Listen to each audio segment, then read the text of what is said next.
दोस्तों ये कहानी ऐसे दो दोस्तों की है जो हमेशा उल्टे सीधे तरीकों से पैसे कमाकर जल्दी अमीर होना चाहते थे। ऐसे ही एक दिन वो दोनों पैसा डबल करने वाली स्कीम में अपना सारा पैसा डुबा देते हैं, जो पैसा इन्होंने एक इटालियन माफिया से एक दिन के लिए उधार पर लिया हुआ था, इस शर्त पे कि अगर उन्होंने उसका पैसा नहीं लौटाया तो वो इनके गोटे काटकर कुत्तों को खिला देगा। तो कहानी शुरू होती है और हम जिमी जहरीला और पप्पू पसीना नाम के दो दोस्तों को देखते हैं जो न्यूयॉर्क में रहते थे और हमेशा गलत तरीकों से पैसे कमाकर जल्दी अमीर होना चाहते थे, क्योंकि उनका मानना था कि मेहनत तो चूतिए करते हैं और अगर जल्दी अमीर होना है तो चोरी चकारी करो, किसी को लूट लो या फिर किसी अमीर लड़की से शादी कर लो। हम जिमी जहरीले को देखते हैं जो अपनी गर्लफ्रेंड डायना पेंटी के साथ पप्पू पसीने से मिलने एक कैफे में आता है। ये दोनों यहाँ पर फिर से कुछ घपलेबाजी का प्लान बनाने आए थे, पर तभी डायना पेंटी उन्हें कहती है कि तुम ये सब फालतू काम छोड़कर कोई ईमानदारी का काम क्यों नहीं करते। जिमी पूछता है कि चलो तुम ही बता दो कि ये ईमानदारी वाला काम क्या है। वो कहती है कि तुम पोस्ट ऑफिस में काम कर सकते हो या किसी के घर पर झाड़ू लगा सकते हो, वो नहीं तो तुम किसी एनजीओ में ही काम कर लो, इससे तुम लोग पुलिस से भी बचे रहोगे।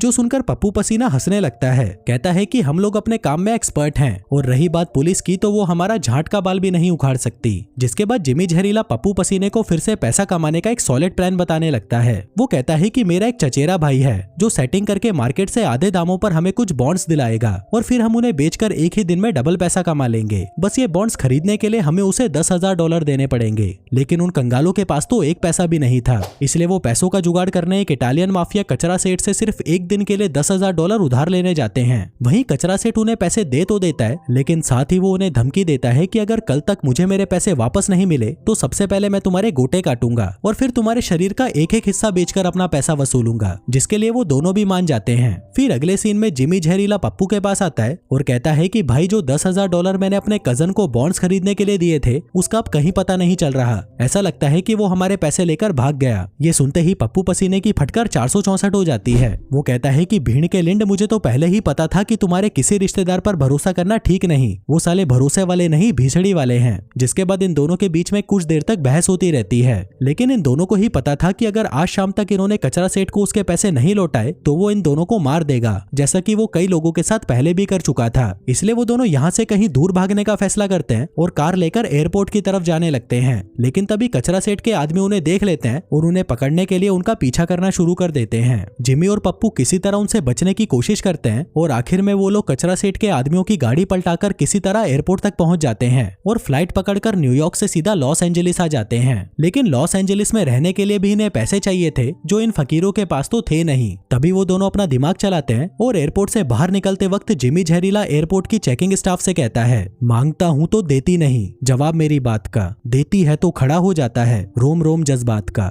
सोचता हूँ आज पकड़कर डाल ही दूं बालों में फूल गुलाब का, लेकिन डालते ही झड़ जाता है पत्ता पत्ता गुलाब का। इतने में ही पप्पू पसीना चुपचाप अपना बैग बिना चेक कराए वहां से निकल जाता है, लेकिन बाद में वो वापस अंदर जाकर अपना बैग खो जाने की कंप्लेंट कर देता है, जिससे उसे $1200 का कंपनसेशन मिल जाता है। हम देखते हैं कि वो दोनों ऐसे ही छोटी मोटी ठगी करने वाले चिंदी चोर थे, लेकिन बड़ा हाथ मारने के चक्कर में उन्हें अपना ही शहर छोड़कर भागना पड़ा। अब लॉस एंजलिस में वो डायना पेंटी की बड़ी बहन के घर जाते हैं, जो जिमी जहरीले को देखकर इतनी खुश हो जाती है कि वो बार बार उसे किस करती रहती है। वहीं जिमी का जीजा उन दोनों को देखकर समझ गया था कि ये दोनों चूतिए जरूर कोई लफड़ा करके आए हैं और इन भिखमंगों के पास पैसा भी नहीं है, इसलिए नाश्ते के दौरान वो उन दोनों से कहता है कि चिंता मत करो, मैं तुम दोनों को टैक्सी ड्राइवर की कोई अच्छी सी नौकरी दिलवा दूंगा, जिससे तुम्हें पैसों की भी कोई दिक्कत नहीं होगी। फिर रात को सोने से पहले जिमी जहरीला कहता है कि वो बात तो ठीक कह रहे थे, हमें अपना घर चलाने के लिए ड्राइवर की नौकरी कर लेनी चाहिए, लेकिन पप्पू पसीना कहता है कि मुझसे ड्राइवर की नौकरी नहीं होगी और मैं जानता हूँ कि मुझे पैसे कैसे कमाने हैं। जिमी जहरीला कहता है कि अच्छा तो ये बता कि तू इस नए शहर में पैसे कैसे कमाएगा। पप्पू पसीना कहता है कि तूने मेरे इस तेज दिमाग का कमाल नहीं देखा क्या, एयरपोर्ट पर मैंने कैसे $1200 का जुगाड़ कर लिया था। जिमी कहता है पर वो तो हम दोनों का प्लान था ना। पप्पू कहता है कि ठीक है तू कर अपने ड्राइवर की नौकरी, मैं अपना कुछ और जुगाड़ करता हूँ। वहीं दूसरी तरफ हम न्यूयॉर्क में कचरा सेठ को देखते हैं, जो जिमी और पप्पू को ना ढूंढ पाने की वजह से अपने आदमियों पर बुरी तरह चिल्ला रहा था। कहता है कि वो साले चिंदी चोर मेरा पैसा लेकर कैसे भाग सकते हैं, इन भीसड़ी वालों को किसी तरह से ढूंढकर मेरे सामने लेकर आओ। उधर लॉस एंजलिस में जिमी जहरीले को उसका जीजा ड्राइवर की जॉब दिला देता है, जहां उसकी पहली पैसेंजर होती है ये बूढ़ी सी औरत, जिसका सिर्फ गाड़ी तक आने का इंतजार करते करते उसका 1 घंटा निकल जाता है। फाइनली काफी इंतजार के बाद वो उस बुढ़िया को लेकर चल देता है, लेकिन रास्ते में अचानक जब उसे कार का ब्रेक लगाना पड़ता है तभी वो शीशे में देखता है कि बुढ़िया तो वहां से गायब है। उसे लगता है कि शायद बुढ़िया वहां से सीधा नरक पहुंच गई, लेकिन ध्यान से देखने पर वो उसे सीट के नीचे पड़ी हुई मिलती है। इसके बाद हम पप्पू पसीने को देखते हैं, जो एक खटारा सी गाड़ी किराए पर लेकर किसी का चूतिया काटने शहर की ओर निकल जाता है। फिर काफी देर तक इधर उधर भटकने के बाद इसकी मुलाकात एक लड़की से होती है, जिसे कुछ ही देर के अंदर वो अपनी बातों में फंसा लेता है। वहीं जिमी जहरीला जब वापस अपने घर पर आता है तो वो देखता है कि पप्पू पसीना उस लड़की की जमकर ठुकाई कर रहा था। जिमी कहता है कि भाई मुझे भी 2 शॉट मारने हैं, लेकिन वो लड़की उसे दिए बिना ही वहां से चली जाती है। आगे जिमी पप्पू को अपने दिन भर की कहानी बताता है और कहता है कि भाई तूने सही बोला था, हम ये आम आदमियों वाली चूतिया सी नौकरी नहीं कर सकते, इसलिए हमें कोई अपने लेवल का ही काम ढूंढना होगा। इसके बाद वो दोनों मार्टी नाम के एक आदमी के पास जाते हैं, जिसके लिए उन्होंने न्यूयॉर्क में पहले भी काम किया हुआ था। वहीं मार्टी उन्हें देखकर बहुत खुश होता है और उन्हें एक काम बताता है। कहता है कि तुम दोनों को रात में चोरी से एक ऑफिस में घुसकर वहां से एक जरूरी लिफाफा उठाकर लाना है। आगे रात होते ही वो दोनों उस ऑफिस की बिल्डिंग के पास पहुंच जाते हैं और किसी तरह से पीछे का दरवाजा खोलकर वो दोनों ऑफिस के अंदर घुस जाते हैं। लेकिन तभी उन्हें वहां पर एक डेड बॉडी दिखाई देती है, जिसे देखते ही पप्पू पसीने की तो फटकर 64 हो जाती है। लेकिन जिमी जहरीला किसी तरह हिम्मत दिखाता है और वह जल्दी से उस लिफाफे को ढूंढ लेता है। जिसके बाद वो दोनों वहां से निकलकर मार्टी की बताई हुई जगह पर उससे मिलने पहुंचते हैं। मार्टी जल्दी से उनसे वो लिफाफा मांगता है, पर इससे पहले वो दोनों उससे उस डेड बॉडी के बारे में पूछते हैं। जिमी कहता है कि भीसड़ी के उस मरे हुए आदमी को देखकर पप्पू पसीने की तो टट्टी निकल गई, और तू अच्छी तरह जानता है कि हम मर्डर से जुड़े मामले वाला कोई काम नहीं करते, लेकिन फिर भी तूने हमसे ये बात क्यों छुपाई कि वहां पर कोई डेड बॉडी भी होगी। मार्टी उस बात को टालने की कोशिश करता है, लेकिन जब वो दोनों उस डेड बॉडी के बारे में जानने की जिद करते हैं तब मार्टी कहता है कि छोड़ो ये सब बात, मैं तुम्हें पहले से डबल पैसे दूंगा, अब जल्दी से मुझे वो लिफाफा दो। अब डबल पैसों की बात सुनते ही वो दोनों बिल्कुल चुप हो जाते हैं और मार्टी को वो लिफाफा पकड़ा देते हैं। पर तभी मार्टी कहता है कि पहले मैं सामने वाली पार्टी से पैसा लेकर आऊंगा और तुम्हें तुम्हारा हिस्सा कल सुबह मिलेगा। जिस पर जिमी जहरीला उसे धमकी देता है कि सुन बहन के भाई, अगर कल हमें हमारे पैसे नहीं मिले तो हम तेरे गोटे काटकर उसे काले बाजार में बेच देंगे, और एक गोटे की कीमत $1 मिलियन है। जो सुनकर मार्टी की फट जाती है और वो वहां से चला जाता है। आगे पप्पू पसीना जिमी जहरीले से कहता है कि भाई तूने बताया क्यों नहीं कि एक गोटे की कीमत $1 मिलियन है, मतलब मैं $2 मिलियन अपने नीचे लटका कर घूम रहा हूँ। वैसे क्या वो मार्टी हमें पैसे देगा? जिस पर जिमी मुस्कुराते हुए उसे एक टेप निकाल कर दिखाता है और कहता है कि देगा कैसे नहीं, मैंने उस लिफाफे में से ये टेप निकालकर अपने पास रख लिया था। फिर रात में जब वो दोनों घर पहुंचते हैं तो वहां पर जिमी की गर्लफ्रेंड डायना पेंटी उससे मिलने आई होती है, जिसे देखकर जिमी पूछता है कि तुम्हें कैसे पता चला कि हम यहाँ पर हैं। डायना कहती है कि इसके अलावा तुम कहीं जाओगे भी कहाँ, एक अच्छा सा होटल लेने के लिए भी जेब में पैसा और गीण में दम होना चाहिए। आगे पप्पू पसीना तो अपने कमरे में सोने चला जाता है, लेकिन जिमी जहरीला वहाँ पर डायना पेंटी को मनाने की कोशिश करता है, क्योंकि वो उसे बिना बताए यहाँ पर भाग आया था। डायना उससे गुस्से में कहती है कि तुम कब तक इस तरह भागते रहोगे और कब तक मैं तुम्हारा इंतजार करती रहूंगी, कुछ और नहीं तो तुम मेरे ब्यूटी पार्लर में ही काम करने लग जाओ, हमें भी तो अपनी फैमिली आगे बढ़ानी है, बच्चे करने हैं, लेकिन तुम तो मुझे समझते ही नहीं हो। फिर अगले दिन डायना उन्हें नाश्ता बनाकर खिला रही थी कि तभी जिमी पप्पू का हाथ पकड़कर उसे अंदर ले जाता है। वो कहता है कि जो टेप हमने छुपाकर अपने पास रखी थी उसमें कुछ बिजनेसमैन और मंत्री कोई गैर कानूनी डील करते हुए नजर आ रहे हैं। वो उसे आज का अखबार भी दिखाता है जिसमें FBI इन लोगों के खिलाफ कार्यवाही कर रही थी, पर उनके पास इन लोगों के खिलाफ कोई ठोस सबूत नहीं थे। ये देखते ही पप्पू पसीना खुश हो जाता है और वो लोग फैसला करते हैं कि इस टेप के बदले वो उस बहन के दीने मार्टी से पूरे $1 मिलियन की डिमांड करेंगे। आगे वो मार्टी से मिलने उसके घर पर जाते हैं, लेकिन वहां पहुंचकर वो देखते हैं कि मार्टी तो नरक सिधार चुका है, जो देखकर उन दोनों की फट जाती है और वो जल्दी से गाड़ी लेकर वहां से भागने लगते हैं। जिमी जहरीला पप्पू से कहता है कि आराम से गाड़ी चला भाई, हमारे पीछे कोई भी नहीं है। वो कहता है कि भाई अब मैटर कुछ ज्यादा ही बड़ा हो चुका है, इसलिए अब हमें इसे अपने तरीके से हैंडल करना होगा। जिसके बाद वो उस टेप के अंदर मौजूद पीटर नाम के बिजनेसमैन को उसके ऑफिस के नंबर पर फोन करते हैं। जिमी जहरीला उसे कहता है कि मेरे पास तुम्हारा एक टेप है जो कि मुझे पता है कि वो तुम्हारे लिए बहुत इंपॉर्टेंट है, इसलिए कल ही तुम मुझे अपने ऑफिस में मिलो।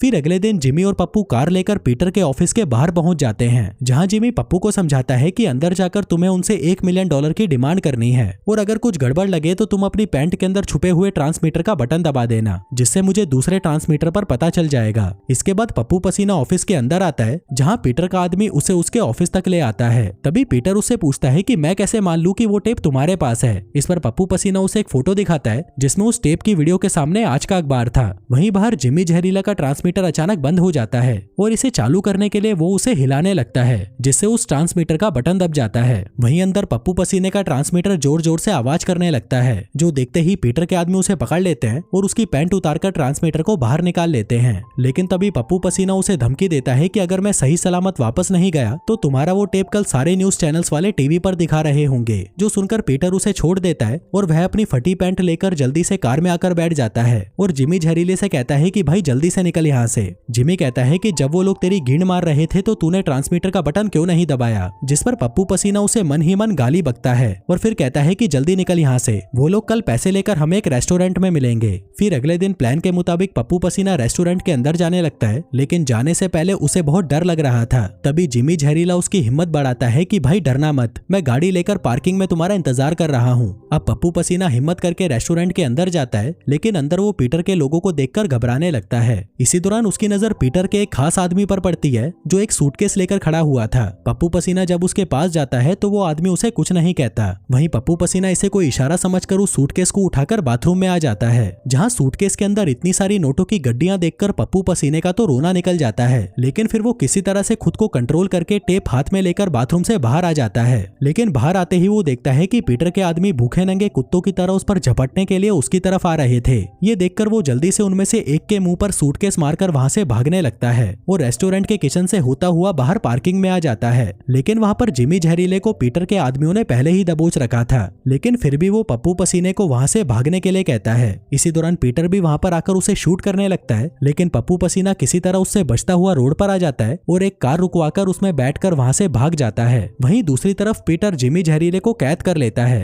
और उसे धमकी देता है कि अगर तुम्हारा दोस्त वो टेप और पैसे लेकर नहीं आया तो फिर तुम्हें कोई नहीं बचा पाएगा। जिस पर जिमी जहरीला कहता है अबे गिंड फटी के थोड़ा इंतजार कर, पप्पू पसीना तुझे कॉल जरूर करेगा। पीटर कहता है कि तेरा चूतिया दोस्त पूरे $1 मिलियन लेकर भागा है, तुझे नहीं लगता कि वो तुझे अकेला छोड़कर यहाँ से भागने की सोच रहा होगा। जिमी कहता है कि तू नहीं जानता हमको, हम दोनों भाई जैसे हैं और वो कॉल जरूर करेगा। लेकिन दूसरी तरफ हम देखते हैं कि पीटर बिल्कुल सही बोल रहा था, क्योंकि वो भीसड़ी वाला पप्पू पसीना एयरपोर्ट पर फ्लाइट की टिकट खरीद रहा था, पर क्योंकि फ्लाइट में थोड़ा टाइम था इसलिए वो लॉन्च में बैठकर कुछ सोचने लगता है। वहीं जिमी जहरीले को पप्पू पसीने के कॉल का इंतजार करते करते घंटों बीत जाते हैं और अब जिमी को भी लगने लगता है कि शायद वो चूतिया इसे धोखा दे गया। पर तभी पीटर का फोन बजता है, वो फोन उठाता है तो दूसरी ओर पप्पू पसीना होता है। वो पीटर से कहता है कि जिमी जहरीले को कुछ नहीं होना चाहिए और उसे किसी जगह पर आकर मिलने को कहता है। पीटर भी मिलने के लिए मान जाता है, लेकिन साथ ही वो ये भी कहता है कि अगर तुम अपने दोस्त को जिंदा देखना चाहते हो तो टेप और पैसे साथ लेकर आना। आगे पप्पू पसीना एयरपोर्ट से वापस घर आता है, लेकिन आते ही वो देखता है कि वहाँ पर कचरा सेठ पहले से ही उसका इंतजार कर रहा था।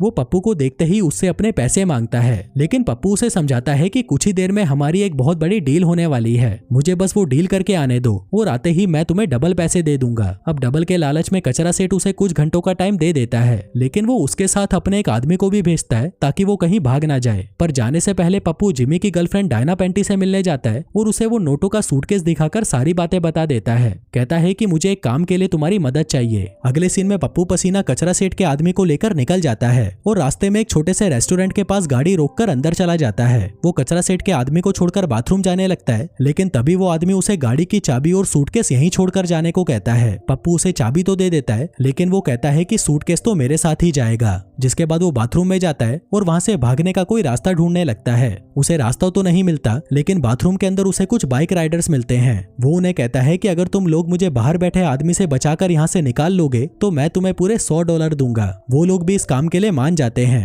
जिसके बाद दो आदमी जाकर कचरा सेठ के आदमी को दबोच लेते हैं और फिर एक तीसरा आदमी पप्पू पसीने को अपनी बाइक पर बिठाकर यहाँ से निकल जाता है। थोड़ी देर बाद पप्पू पसीना सूटकेस लेकर पीटर से मिलता है। पीटर आते ही उससे सूटकेस और टेप मांगता है, जिस पर पप्पू पसीना कहता है कि पहले जिमी जहरीले को निकालो। तभी पीटर के आदमी जिमी जहरीले को बाहर लेकर आते हैं तो पप्पू पसीना उसे यहाँ से जाने के लिए कहता है। तभी जिमी के वहाँ से जाने के बाद पीटर पप्पू से कहता है कि मैंने तेरे जैसा चूतिया आदमी आज तक नहीं देखा। तेरे पास पूरा मौका था पैसे लेकर यहाँ से भाग जाने का, लेकिन दोस्त के लिए तूने खुद को ही फंसा लिया। इस पर पप्पू भी हंसते हुए कहता है कि मैंने भी तेरे जैसा चूतिया आज तक नहीं देखा। तुझे क्या लगता है कि मैं टेप और पैसा लेकर तेरे पास आया हूँ? मैं कोई टेप लेकर नहीं आया और ये सूटकेस भी खाली है। ये सुनते ही पीटर जल्दी से अपने आदमियों को पप्पू को पकड़ने के लिए कहता है, लेकिन तभी वहाँ पर FBI की टीम आ जाती है और पीटर और उसके आदमियों को सरेंडर करने के लिए कहती है। लेकिन वो लोग तो पुलिस पर ही गोलियां चलाने लगते हैं और इसी के साथ पुलिस और पीटर के आदमियों के बीच में गोलीबारी शुरू हो जाती है। तभी पप्पू भी पीटर को धक्का देकर भागने की कोशिश करता है, लेकिन पीटर अपनी बंदूक निकालकर उस पर गोली चलाने लगता है। पर तभी जिमी जहरीला भी वहाँ पर आ जाता है और पप्पू को धक्का देकर उसके साथ सीधा पानी में कूद जाता है। वहीं पीटर उन पर गोलियां चलाने लगता है कि तभी FBI उसे पकड़ लेती है। वहीं नीचे जिमी पप्पू से पूछता है कि ये सब क्या था। पप्पू कहता है कि मैंने यहाँ पर आने से पहले डायना को पुलिस के पास जाने को कहा था। जिमी पूछता है कि पैसों का क्या हुआ। पप्पू कहता है कि पैसे तो मैं डायना के पास ही छोड़ आया था, लेकिन उस बहन के भाई कचरा सेठ को हमें डबल पैसे देने होंगे। जिमी कहता है मतलब बाकी का बचा हुआ पैसा हमारा, जो सोचकर वो दोनों बहुत खुश हो जाते हैं। तभी अगले सीन में हम देखते हैं कि जिमी और डायना पेंटी शादी कर लेते हैं, जिसमें कचरा सेठ को चीफ गेस्ट के तौर पर बुलाया जाता है। वहीं पप्पू पसीना भी अपनी नई गर्लफ्रेंड से शादी करने का सोच रहा था। और दोस्तों इसी के साथ ही ये कहानी यहीं खत्म हो जाती है। धन्यवाद।